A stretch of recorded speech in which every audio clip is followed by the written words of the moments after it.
5 युक्त्या डार्क सायकोलॉजीचा वापर करणारी लोक वापरतात. यापैकी बरीच अनएथिकल आहेत. नंबर 1, जेव्हा चार चौघात ते तुमची थट्टा उडवतील तेव्हा त्यांच्या डोळ्यात पहा. हसायचं नाही आणि ब्लिंकही करायचं नाही. फक्त म्हणायचं की मला तुझ्यासारख्याकडून अशीच अपेक्षा होती. मग नंतर शांततेला तिचं काम करू द्यायचं. नंबर 2, त्यांना तुमचं अटेन्शन हवंय म्हणून त्यांनी तुमच्याशी बोलणं बंद केलंय तर त्याच्याकडे इग्नोर करा आणि याउलट त्यांच्या शांत बसण्याची स्तुती करा. त्यांना तुमचं कन्व्हिन्स करणं अपेक्षित असतं, पण तुमचं हे उदासीन वर्तन त्यांना बिलकुल आवडणार नाही. 3, त्यांचं खोटं पकडल्या गेलंय का? त्यांना त्यांचं म्हणणं परत रिपीट करायला सांगा, पण यावेळी थोडंसं स्लोली रिपीट करायला सांगायचंय. मग त्यांना हळूहळू घाम फुटायला लागेल आणि मग त्यांचंच खोटं बदलताना पहा.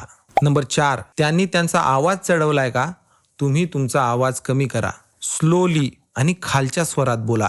डॉमिनेट करणं हे आवाज किती मोठं आहे यावर निर्भर नसतं, तर सिच्युएशनचं कंट्रोल कुणाच्या हातात आहे यावर निर्भर असतं. आणि फायनली नंबर 5, तुम्ही बोलत असताना ते मध्येच बोलून तुमचा विषय तोडत आहेत, मग थांबा, त्यांच्याकडे तिरस्काराच्या नजरेने पहा आणि मग तो संवाद तिथेच थांबवा.